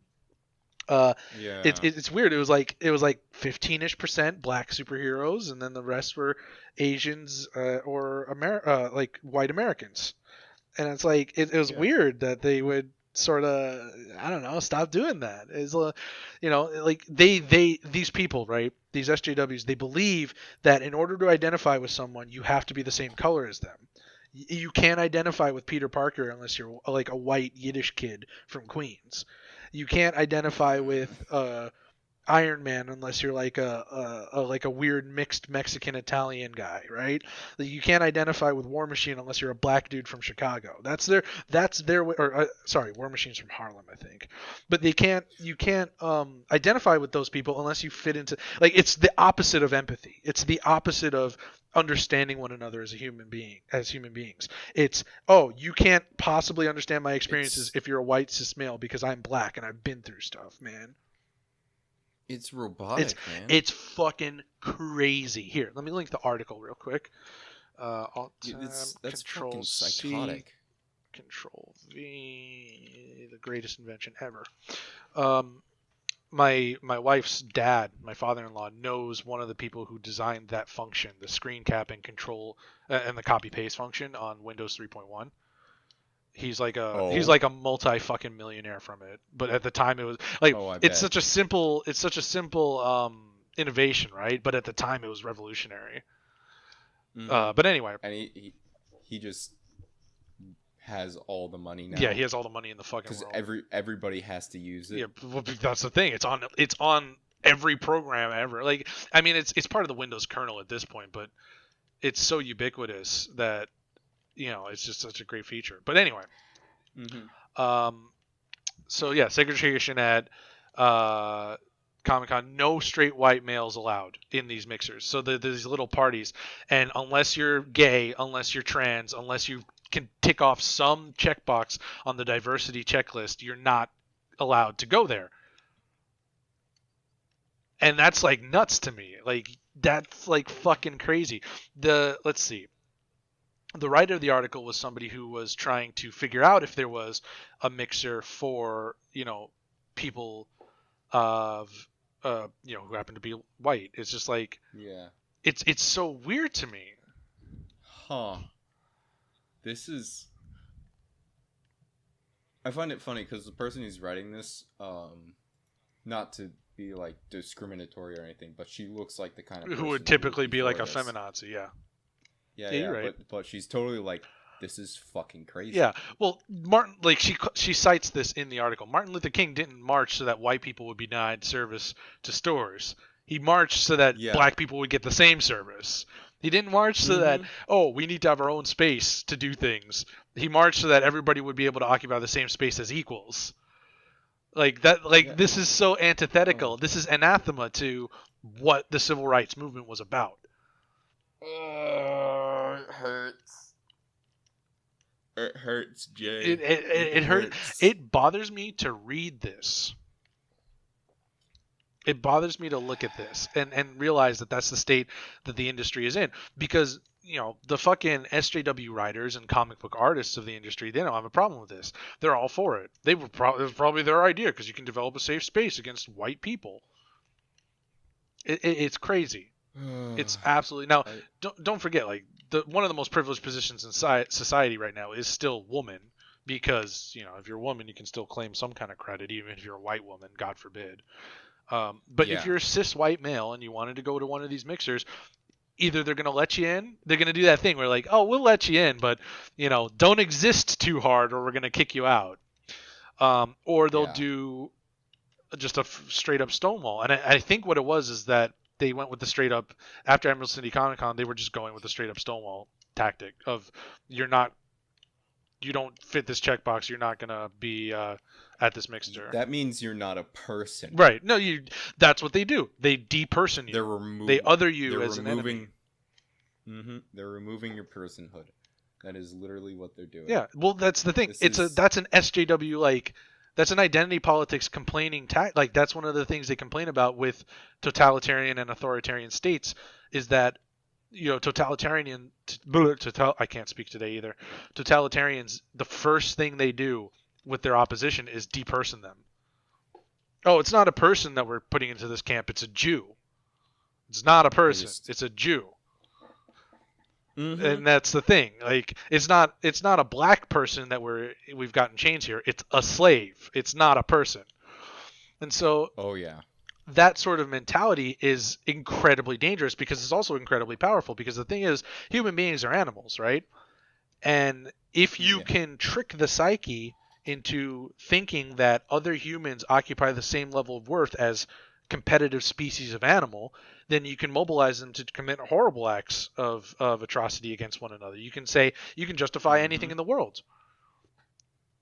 Oh yeah. It's that's why during wartime, like, caricatures of our exactly. enemies were created. That's why what's his face was like a Jap's a Jap. I went to the Asian Museum of Arts in Seattle. For those of you that don't know, I live in the Seattle area. I don't think that's given away too much about my address. It's a pretty big space. People think Seattle area who live outside of Washington. Yeah.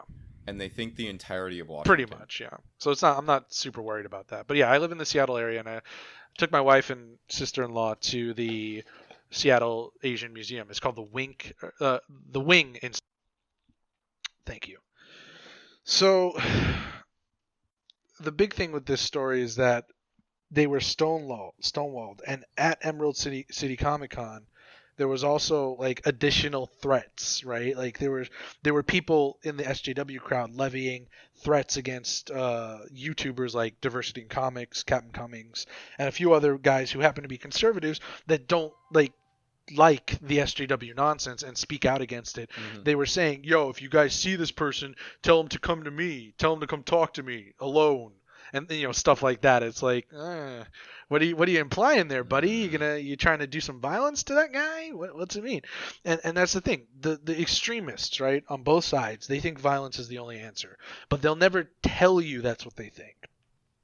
They'll dress it up in nice language. They'll dress it up into a way where they can try and create opportunities to commit violence with impunity, where they can say, "Oh, well, I was just defending myself. I wasn't trying to hurt anybody." Like, and when they get called on it, because nowadays it's hard to lie like that. It's hard to get away with that kind of stuff because of the nature of the internet. They bury it under like whataboutisms. They bury it under, well, what about this person from the other side that committed a crime who happened to be a Republican, or what about this person that did this thing that you're trying to blame me for that I totally didn't do.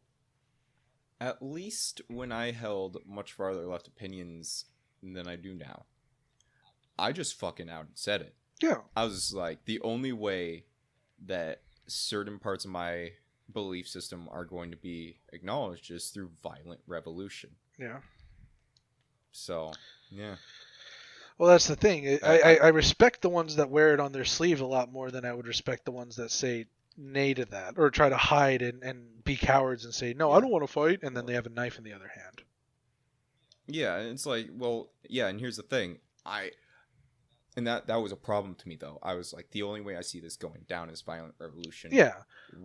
What's wrong with what I believe then? Yeah, exactly. Well, yeah, there's things I hear too on the right hand side of things that are like, yeah, if I tried to push for that right now, or if I was in a position of power to push for that right now, literally the only way to do it would be to kill a bunch of people. So obviously that's not the solution. Mm-hmm. Yeah. It took me a long time to figure out the solution because, well, I haven't figured out the solution to a lot of things. So some people spend their whole lives. To get closer to a lot of answers is taking me a long time. And at the very least, I have moved away from the answers I had before because it took me a long time because of the area that we live in and the fact that I had very leftist parents. Yeah. So, you kind of adhere to your parents' ideology for a while after you get out of the house. Just because it's a template. It's framework. It's a template. It's a template. It's a template that you start from, and then you build from there. And I'm still fairly left-leaning when it comes to my view of the world, and that's a product of how I was raised for the most part. But also testing my beliefs in the world and just realizing, some of this is fucking right. Yeah, some of this would actually work. Some of this maybe needs to go back to the drawing board, and some of this is just outright based on a false assumption. Yeah, and I run into that every day, and I think the important thing when you run into that is to being brave enough to confront your ideology with those new pieces of information, and to determine whether or not what you currently believe is going to hold up against the truth. Mm-hmm. And I think a big problem with social media in general is the fact that people don't have to do that anymore. People can just go find other like-minded people and remain unchallenged forever. And that's incredibly dangerous to thinking as a whole. Yeah. It's hard. It's hard. To challenge your beliefs. It's hard. It's a hard pill to swallow, man. It's not easy. Because essentially it means A, you were wrong, and B, whatever you thought before was wrong as well.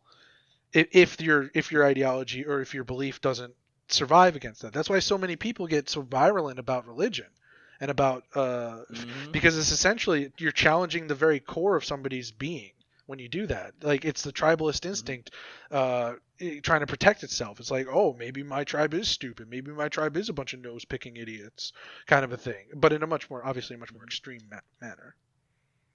Yeah, that's why when you see people separate themselves from religion, it tends to be very not nice. Yeah, they tend to become somewhat militarized. Well, when they separate from the religion, that becomes a big part of their identity. Is I used to be I'm this and now I'm an atheist, or I'm this, or I was this and now I'm that. Yeah. Yeah. And then also it separates them from all of those other people. Exactly. In a lot of cases, irreparably. Yeah, well, some people are able to maintain good relations after that. More often these days, because people are more accepting and a lot more moderate. But back in the day, like there's a famous video.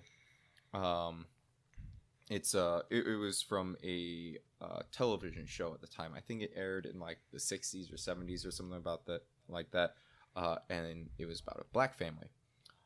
And the young black woman was saying that she didn't believe in God. and that she didn't see why she should go to church. And she brought out some logic. She hit her mom with some logic, and her mom was like, I ain't gonna have none of that in this house. You ain't gonna disrespect God in this house, and fucking slapped her shit up.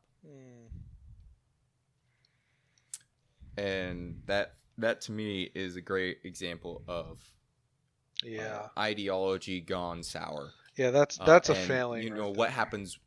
That's what happens when you try to separate yourself from an ideology, and you have no power whatsoever to get yourself away from it. Which, kids, if you're gay and you know your parents aren't gonna like that, Yeah. maybe don't come the fuck out. Yeah, maybe wait until you're financially independent. Because the truth is, I say this all the time nowadays. I want my wife to put it on my fucking tombstone when I inevitably die before her. But the truth is an offense, but it's not a sin. And what that means in part is that you should never be afraid to tell the truth, but you should be aware. There's a lot of deeper meaning to the phrase, but one of the things that it means is that you should never be afraid of telling the truth, but you should be aware that telling the truth can have consequences, because some people are not going to take that truth and act righteously with it. Some people are going to hear that truth, that admission that, hey, I'm gay, or hey, I'm trans, or hey, I'm this, or hey, I'm that. And they're going to take that as a personal attack on their self-being, their being of self. Yeah. And they're going to take it as something that should be disgusting or should be repulsive to them or should be, just othered and destroyed. And they're going to take that and use it as an excuse to do horrible things to you as a result of that. So you should never, ever be afraid to tell the truth, but you should also realize that can have consequences and, temper yourself with those consequences realistically. If there's people that are super turbo Catholic or super turbo any kind of fundamentalism, any kind of ideology that has no wiggle room for other people's ideologies, you have to temper yourself and realize, all right, if I come out and my dad says all fags need to die, maybe it's not a good idea to come out to my dad. Yeah. Maybe he will put me in that cat. Me being his son is not going to protect me from that aspect of his ideology. And so I should concern myself with removing myself from the negative consequences of that, removing myself from being harmed or financially cut off or othered by my parents until the point where them doing that can't harm me in a significant way. Emotionally, it'll harm you, but hey, people harm each other emotionally all the time and they get over it.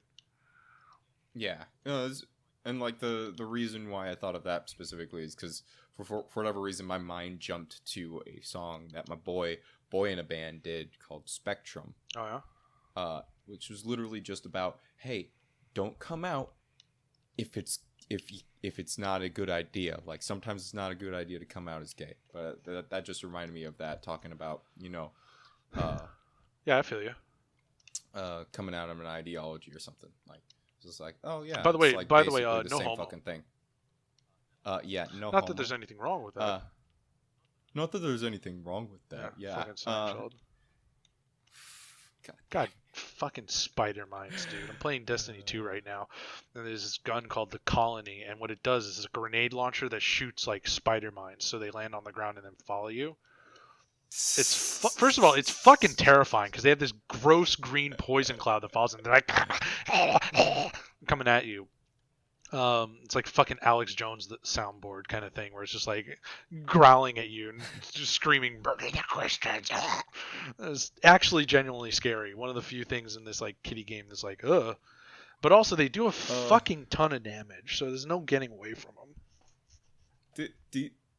Do you watch the Jimquisition at all? A little bit. I don't like Jim Sterling. I think he has. Oh, I don't blame. He has a problem of like he's one of those people that has very unmovable ideologies, and also his understanding of the free market is tenuous at best. Yeah, no, I agree with you. But he did a funny thing where he did a competition about It's a free Unity asset. It's a spider with a human head. Oh, gross! Attached to it. That you see in basically every zombie game ever. So he did an art competition to have people make this new what's it called? The basically, make it look different. Okay, like update it. If you were gonna put, update it, make it look like this is something you could put in a video game, and you wouldn't just immediately recognize it. Or you might recognize it, people are like, oh, okay, you actually did some of your own fucking work. Okay. And just to prove a point. Okay. And I just, for whatever reason, you talking about spider mines reminded me of that. Oh, I see. Because spiders, literally just spiders. I feel ya. Just, yeah, and the fact that some of them were really fucking disturbing. Yeah, some of the fucking ish. Some of that. Sometimes you see like fan art stuff like that, and it's like, ugh, going to a dark place Yeah. with this, buddy. Yeah, well, I mean, it's already starting with Spiders. Fucking a spiders. spider with a human head as the sort of bulbous Yeah, part the of it. carapace. Yeah. Yeah. Mm-hmm. Yeah, it's pretty fucking. That's like gnarly. it's like those hermit crabs where they like like a pretty common thing to do in like Yeah. games and stuff is like it's a hermit crab but it's got a human skull for a shell. Oh, it's so edgy. Yeah. Kind of thing. Yeah. Yeah. Little creepy. Wow, we've been talking Uh, for an hour and 45 minutes. Holy shit. Yeah. We've been doing pretty good. Feels so I fast. think we're pretty done here, but I do want to round it off by Let's talk about some anime. Yeah, bring up Megalobox. I'm gonna watch the first episode. Yeah. Yes. The second episode should be out soonish. This week. It's coming out this week. Is it good? Oh God, it's fucking. It's good. All right, I'm glad. Yo. Okay, so let me pitch it to you real quick. Hit me. And to anybody who might be watching.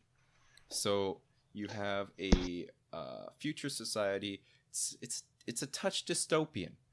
As things tend to be these days. You have a very rich society at the center. Literally, like you have a big city. It's set in an area where there's this big city, and then you have a basically ramshackle, old westy looking housing outside of the city. All right. So suits and the citizens live in the really nice city, and if you are not a citizen, you live in the outside shanty city. towns, right? You live in the shanty town. And I mean, like, there's a functioning free market economy throughout the entirety of this setting. But I mean, and like people can make money, but they're just, if you're not a citizen, you're probably fucking poor. Yeah, well, yeah, it's That's like what the it late comes stage down to. capitalism problem of there's such a huge gap between the baseline and the ultra rich that commodities increase in price to the point where it's like you can't have a regular standard of living anymore. You can kind of maybe barely get by. Yeah. So I get you. Yeah, it's an interesting setting. But one of the things that has cropped up in this setting is you have this sort of exoskeleton type thing. Okay. But it's only for like the upper part of your body. All right. And they're called megalos. And they are used for boxing. Of course. As far as I can tell, that's mostly what they're used for. Nice. Of course. I have a feeling that there are similar products that have industrial applications, but what we're focusing on is the boxing bit. And our main character, a young black man, has a really old, set of megalo, that it's literally scrap that he's basically just like keeping functioning barely. But and he wants to get in the ring, but he's to make some money. He's really well. He's having to throw fights to make money. Oh, But he's a really good boxer. But he has to throw fights to make money. bummer. So he goes on a ride after he goes on a basic, and he also rides a motorcycle Because it's anime. Yeah. It's anime. Why wouldn't he be on a motorcycle? That's like their definition of cool. You hit people and You're ride a hot-blooded, you motorcycle. ride a motorcycle, and you have some kind of cool superpower, yeah. Because Yeah, anime. And so, I'm basically spoiling the whole first episode. That's here. fine. I hope you don't mind. But he goes on a ride. He ends up almost hitting like the CEO of the corporation that sells all the Megalos. Yeah. And he kind of like has a standoff with her and her champion, who is going to be in this big tournament or whatever. And she calls down the champion. But later, when he gets in the ring the next night, the champion comes up and challenges him. So that's the setup. Ooh. And the champion has like the fanciest, nice makeup. Yeah, of course. Like, integrated into his body, sort of shit. Like super shiny. And so it's gonna be skill versus tech. Money Yeah. And money and tech and probably it's an underdog story. Everybody loves an underdog story. Yeah. It's an underdog story, and I'm just fucking hyped for the next episode because they set up this crazy fucking fight on episode one. Yeah. And I'm just like, and they've already set up that the main character is not bad at boxing. Right. Like he is good at boxing. We don't know how good though. And this is going to be a really good test. And I have a feeling that this is going to get him into the main big event fight that they've been teasing. But he can't get in. He's not a contender. You need the money to enter, and you also need to be a citizen. Oh, so he doesn't have either one of those things yet. Yes, he is not a citizen. But if this guy recognizes him, maybe he can get in. Yeah, maybe you can get sponsored for citizenship and be put in. Dude, this sounds legitimately fun. Like kind of like it's got elements of Rocky and stuff like that. Obviously, because it's boxing something, and boxing media kind of all takes from that a little bit. But I like the idea of the setting and the sort of the core element of the underdog story. I'm a fucking sucker for that kind of stuff. Oh yeah, you know what reminded me of though? The like animation style though. Cowboy Bebop. Who's the studio? I don't know. Megalobox. Let's take a look. Fucking kidding. Oh, and the name of the guy, he only goes by his ring name. He's called Junk Dog. Junk Dog, what a name. Yeah. So let's see here. Producers none, licensors none. Studio TMS Entertainment. So they've done stuff like D. Grayman. Oh, okay, yeah, they know what they're doing. Yeah, they've got a very storied history from the looks of it. Looks like they do a lot of slice of life stuff, and then some Lupin the Third. Oh, they're the Lupin studio. Oh, that's gonna be good. The Lupin studio is fucking fantastic. They do Lupin the Third, and they do Detective Conan. Oh, okay. So there's a bunch of shit we need to watch after you finish fucking Steins Gate. Have you finished Steins Gate? Yeah. All right. Yeah, you thought I was gonna forget. You were like, oh, maybe he won't get me this week. Ooh. But yeah. There's a Lupin versus Conan movie. We need to fucking watch that. Yeah, I see that. I haven't watched either of these shows. Oh my god. What are you doing with your life, D? What are you doing to me? Okay, man. How about this? I'm going to the shoe doctor tomorrow, right? I'm gonna hit up that appointment. After I get done with the shoe doctor, I will come over, and you will push me through at least some of Steins Gate. All right. Enough to get me into it, so I fucking watch it. Sweet. I would say we'd order pizza, but I'm on a fucking diet. I don't got the money for pizza. What do you want for food? I don't know. I'm gonna be honest. We'll figure it out. I will eat pretty much anything. I could bring beef. Okay. Yeah, I can eat beef. I'll bring over some of the carne asada I got. Nice. Because I just like picked up a bunch of carne asada because it was cheap. Yeah, it's good stuff. Apparently they made Devilman Lady back in the day. Oh, I remember that. That was so tight. Devilman Lady is like, okay, so I've never seen it, but I'm just like looking at what they made. Yeah, so like one of the big things is Devilman is that it's one of those like iterative universe kind of animes where everything is technically canon. It just happens in a different version of the universe, but it all can be interpreted as being on one timeline. Mm-hmm. So like Devilman, Violence Jack, Devilman Lady, like tech, and so technically Devilman Lady is like the ending of the original Devilman series, how it actually Oh, ends okay. after the fact. Did you watch Crybaby yet? I started it and I haven't finished it. I fully intend to because it's really It is good. good, yeah. I just haven't felt the desire to go back to it right now. I feel you. Okay. Like today was a lot of me just fixing. I fixed my video because I had a video I put up that got flagged as being blocked in all countries because of some music that was on it, so I had to fix that. And then kind of moping about. Yeah, I'm not gonna lie, I did a lot of moping about and not getting shit done today. That's all right. Uh, I did a lot of that yesterday. It's fine. it was just one of those things. But yeah. At any rate, yeah, no, that's it.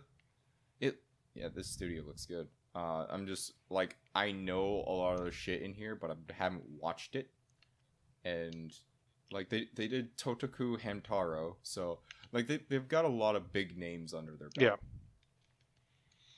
A lot of big names I haven't fucking watched, but I know that they are highly acclaimed. Cool. So yeah, I'm definitely going to be checking that out. I'll be watching the first episode of that either tonight or tomorrow. And then let me double check here when it comes out. Friday's at 1:28 JST, so it'll be out like Friday or Saturday. Yeah, something like that. So that'll be exciting. Yeah. But yeah, episode 1 was great. Episode 2 gonna be really fucking good from the looks of it. And his name is Junk Dog. In the future, man, that's what it is. People are gonna have names like that, dude. Well, it's his ring name. Like people have normal names. He's just a fucking weirdo. But like, it just looks so fucking cool, man. Like the cool factor is really up there. And it's got a really good style. It definitely has that more 90s aesthetic to it. So that's something I like about it. But it looks like if you took the universe of Cowboy Bebop and then just animated it in the modern day, it's kind of like what it would look like. But yeah. Sounds pretty good. At any rate, I think that's about it for us. Yeah, I'm pretty much done. I'm out of ideas, and I told my little story for the week. Thanks for watching. Subscribe. Make sure you still subscribe. Hit the bell for notifications. We upload once a week, usually. If you liked what you heard, or you had a little fun, or we got you to laugh, or do that thing where you kind of breathe a little heavier because you're on the internet and you don't laugh even though you type lol in caps, go ahead and listen to the next episode. Go back and listen to the last episodes, and thanks for listening. Yeah, give us a check. I actually just got another video up. If you do like anime, I did a musings about the Ancient Magus Bride. There you go. Which I really enjoyed. I talk about it for like 5 minutes. You should throw a link to that in the description. Yeah, there is going to be a link on the screen right now for it. There you go. And we'll have that? sources and everything for the articles we talked about in the linked up as usual. Yep. We're actually going to be conscientious about that. This week. There, if I could fucking talk. Jesus H fucking Christ. Alrighty, I'm going to stop capture. Yep. Bet on it.